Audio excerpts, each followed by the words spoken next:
నమస్కారం. నా పేరు doctor Ranganathan, senior neuro surgeon, Aster prime hospital, Hyderabad. ఈరోజు ఎథిలిన్ ఆక్సైడ్, దాని వాడకం, దానివల్ల ఇబ్బందులు, దాని గురించి మనం మాట్లాడుకుందాం. ఎథిలిన్ ఆక్సైడ్ అనే రసాయనం గత 85 సంవత్సరాల నుంచి వాడకంలో ఉంది. అందులో 3 రంగాల్లో దాని వాడకం చాలా ఎక్కువ విరివిగా ఉంది. ఒకటి, నేను డాక్టర్గా చెప్పేది, హాస్పిటల్ రంగంలో ఏదైతే ఆపరేషన్ థియేటర్లో పరికరాలు శుద్ధి చేసేటువంటి ప్రక్రియ, స్టెరిలైజేషన్ అంటే బాక్టీరియా వాటిని నిర్మూలించేదానికి వాడేటువంటి ప్రక్రియని స్టెరిలైజేషన్ అంటారు. అందులో పెస్టిసైడ్స్ తయారీ అంటే క్రిమి సంహారక మందులు, వాటి వాడకంలో కూడా నిల్వలు ఉంచడానికి.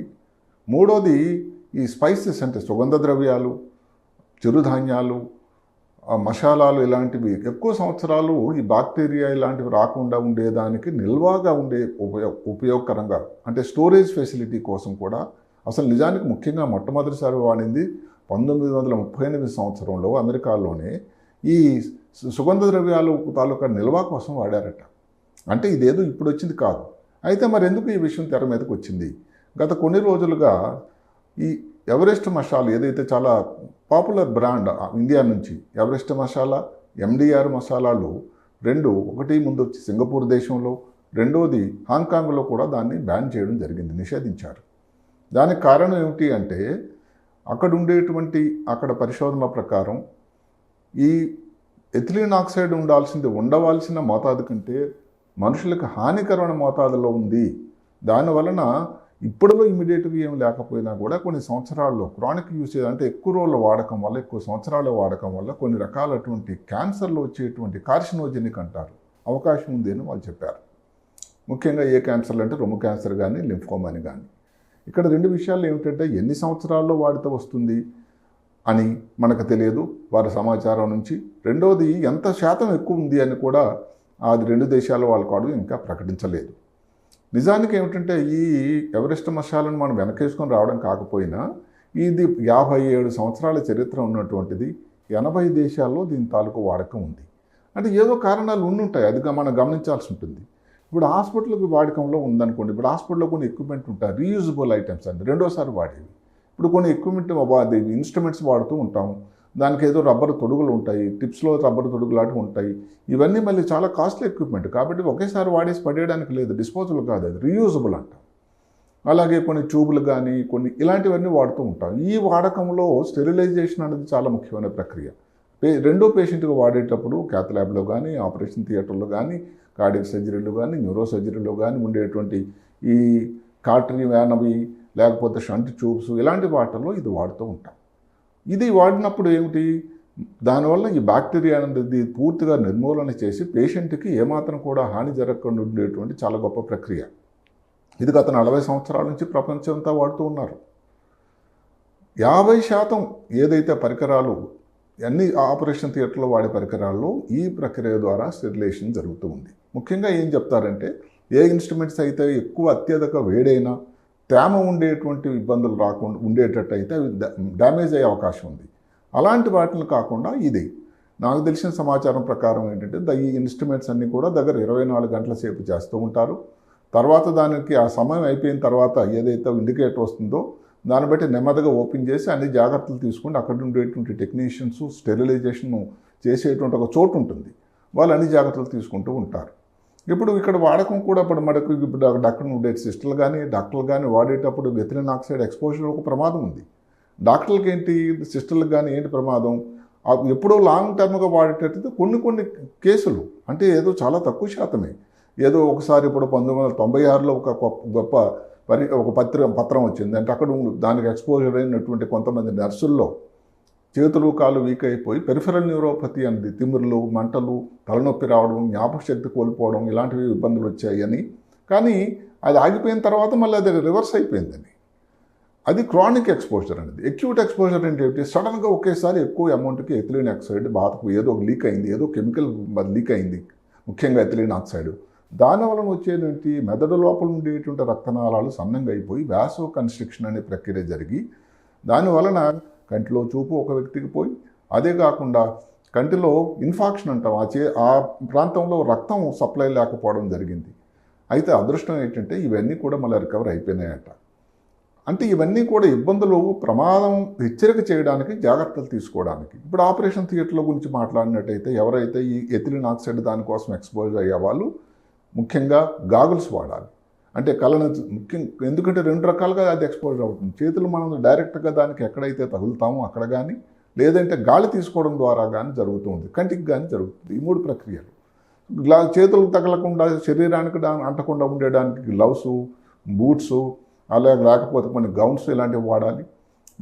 మామూలుగా కంటిని ప్రొటెక్షన్ చేయడానికి, ముక్కును ప్రొటెక్షన్ చేయడానికి ఉండేటువంటి మాస్కులే కాకుండా గాగుల్స్ కానీ పెట్టుకోవాలి.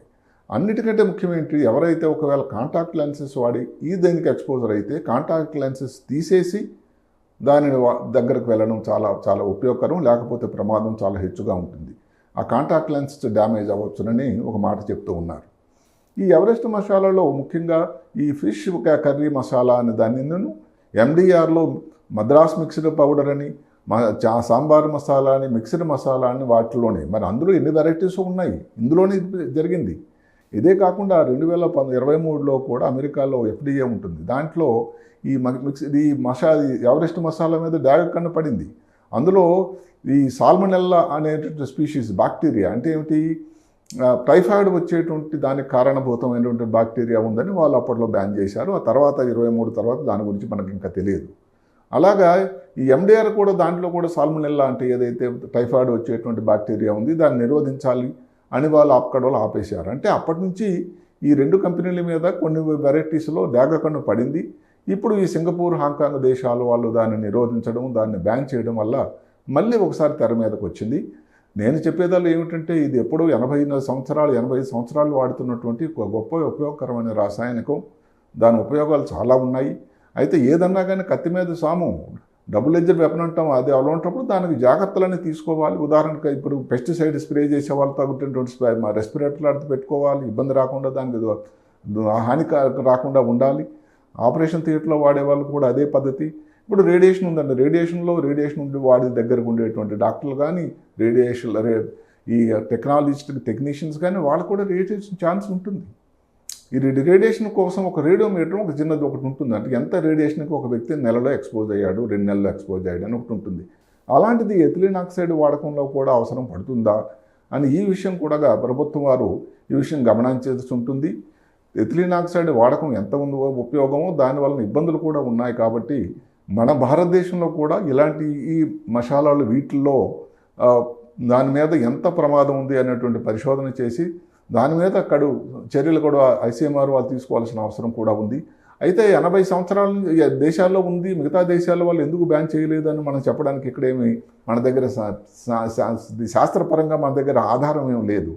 ఇలాంటి ఆర్గ్యుమెంట్ పోకుండా దానివల్ల ఒక 2 ముఖ్యమైన దేశాలు ఏదైతే సింగపూర్, హాంకాంగ్లో ఇబ్బందులు బైక్ వచ్చాయని చెప్పారు. కాబట్టి ఇంతకుముందు కూడా అమెరికా దేశంలో కూడా వచ్చింది. కాబట్టి మన దేశంలో కూడా ఇంత ఎక్కువ ప్రజానికి 140 కోట్లు ఈ దేశంలో ఈ 2 మసాలాలు మామూలుగానే భారతీయులు ఏమిటంటే మసాలా ప్రియులు, ఈ దినుసులు ఇవన్నీ వాడుతూ ఉంటారు. అదే కాకుండా మిల్లెట్స్ చిరుధాన్యాలు ఈ మధ్యకాలంలో వాడకం, చిరుధాన్యాల మీద అందరి దృష్టి వెళ్ళింది. దాని వాడకం కూడా చాలా మంచిదనంటే అందరూ ప్రభుత్వం వారు కూడా దానిని ఎక్కువగా పెంపొందిస్తున్నారు. ఇలాంటి పరిస్థితుల దృష్ట్యా ఈ ఎథిలిన్ ఆక్సైడ్ వాడకం, దాని తాలూకు ఇబ్బందులు, దాన్ని రాకుండా ఉండాలని ఉంటే దానికి తీసుకునేటువంటి చర్యలు ఇవన్నీ కూడా మనం గమనించాల్సిన అవసరం ఉందని నా ఆలోచన. ఎథిలిన్ ఆక్సైడ్ తాలూకా వాడకం తాలూకా ప్రమాణికాలు ఏమిటి అని అంటే 0.1 నుంచి 5 ppm, అంటే ppm అంటే ఒక మాట చెప్పుకుంటాం, పార్ట్స్ పెర్ మిలియన్ అని. అంటే ఒక పెద్ద పదార్థంలో దానికి ఎన్ని పార్ట్స్ ఉన్నాయి అని. అంటే మనం కొన్ని లీటర్లు తీసుకున్నాం అనుకోండి, దానిలో ఒక 5 ppm అంటే మిలియన్ వంతని, అంటే ఇంత తక్కువ మోతాదు కూడా సరిపోతూ ఉంటుంది అని ఇలాంటి ప్రామాణికాలు అన్ని దేశంలో ఉన్నాయి. ఎక్స్పోజర్లో 2 రకాలు ఉన్నాయి, ఎక్యూట్ అని, క్రానిక్. అంటే ఏ టైంలో, ఎలాంటి సమయాల్లో, ఏ పద్ధతిలో ఈ ఎథిలిన్ ఆక్సైడ్కి మనం దానికి ఎక్స్పోజ్ అవ్వచ్చు. ఒకటి ఏమిటంటే చర్మం తగలడం వల్ల ఇందాక చెప్పుకున్నట్టు కానీ, కంటికి కానీ, లేకపోతే ఆహారం తీసుకునేటువంటి మసాలాల ద్వారా కానీ.